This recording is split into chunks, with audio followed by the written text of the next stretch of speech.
आप सभी का फिर से स्वागत है अपने YouTube चैनल देवराज में।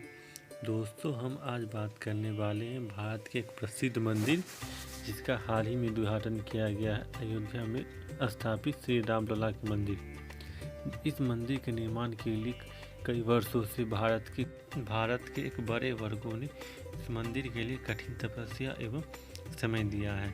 इस मंदिर के निर्माण के लिए कई लोगों ने अपनी जान की बाजी भी लगाई है तथा कई बार इन्होंने जेल भी जाना पड़ा है।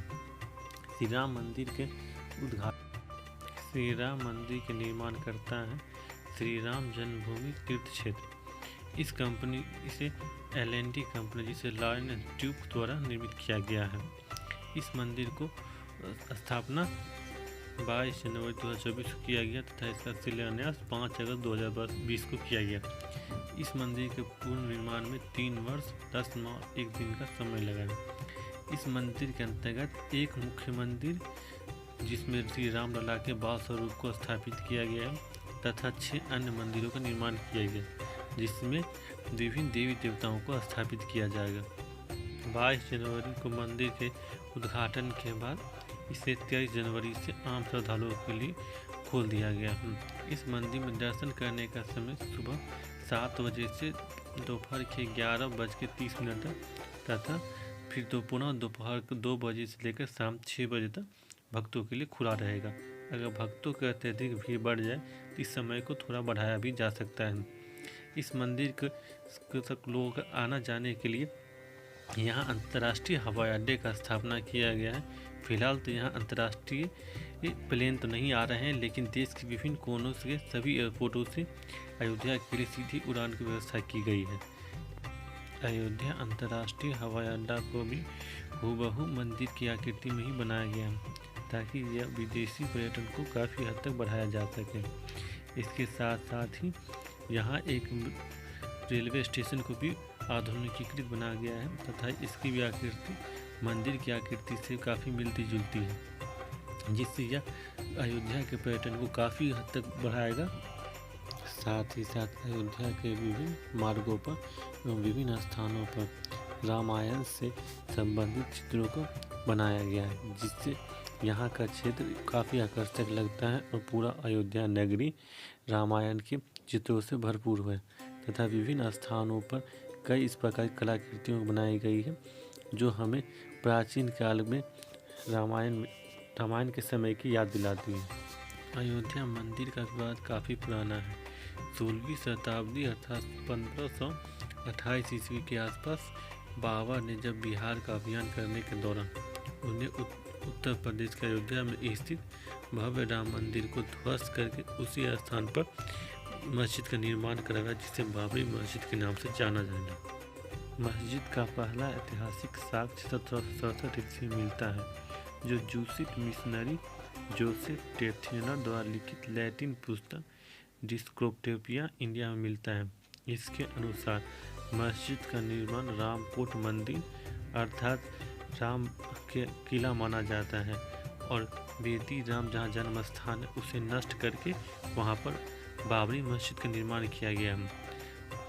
धार्मिक हिंसा की पहली घटना 1853 में दर्ज की गई, क्योंकि इस समय कुछ सरदारों ने राम लला की मूर्ति एवं माता सीता की मूर्ति को स्थापित कर दिया, मस्जिद को स्थापित कर अन्य हिंदू धार्मिक कार्यों को करना शुरू कर दिया, जिसके बाद यहाँ भयंकर आंदोलन हो गए और हिंदू और मुस्लिम पक्षों के बीच कई झड़पें हुई जिसमें कई की जान चली गई। जिसके पश्चात अंग्रेजों ने हिंदू समुदाय को लोगों को पूजा और अनुष्ठान करने में प्रतिबंधित कर दिया तथा उन्हें मस्जिद के बाहर एक मंच बना दिया गया जब वहां जाकर वे अपने हिंदू के धार्मिक कार्यों को कर सकते हैं तथा मस्जिद को पूर्ण रूप से मुस्लिम समुदायों को दे दिया गया।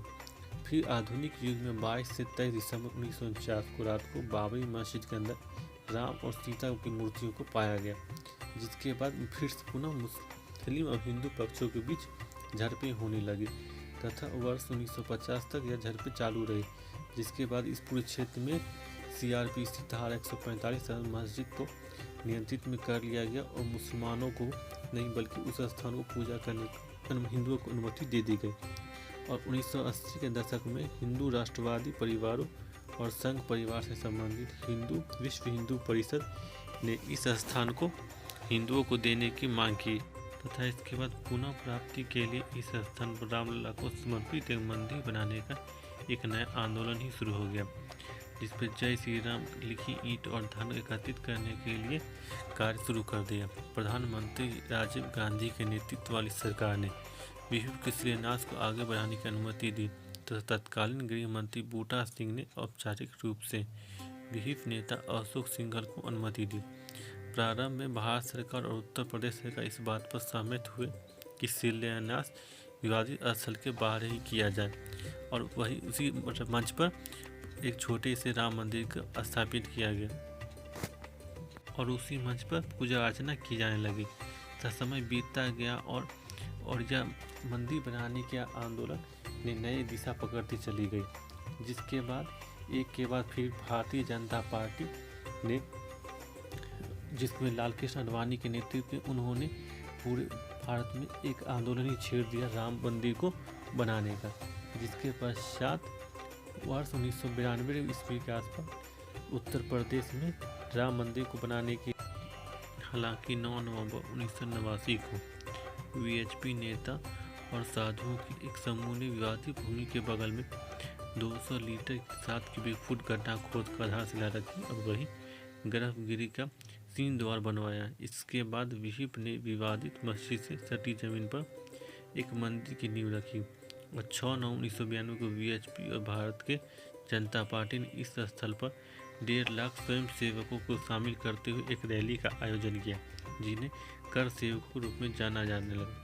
रैली हिंसक हो गई और भीड़ ने सुरक्षा बलों पर हावी होकर मस्जिद को घेर बैरिकेडिंग को तोड़कर वह मस्जिद के पास चली गई और मस्जिद पर ऊपर सवार होकर उन्होंने पूरे अपने हथौड़े और अन्य उपकरणों का उपयोग करके मस्जिद को पूरी तरह से ध्वस्त कर दिया, जिसके पश्चात पूरा भारत पे जगह जगह कई आंदोलन होने लगे और कई जगह दंगे होने लगे। सांप्रदायिक दंगों में सर्वाधिक महाराष्ट्र में तकरीबन 2000 से ज़्यादा लोगों ने अपनी जानें गंवाई तथा देश के विभिन्न भागों में दंगे होने लगे।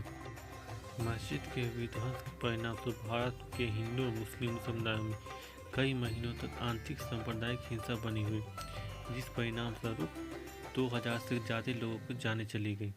मस्जिद के विध्वंस के एक दिन बाद 7 दिसंबर को न्यूयॉर्क टाइम्स ने बताया कि पूरे पाकिस्तान से भी 300 से अधिक हिंदू मंदिरों पर हमला किया गया और कुछ मंदिरों में तो आग लगा दी गई। बांग्लादेश में भी हिंदू मंदिरों पर हमला किए जाने की सूचना मिलती रही तथा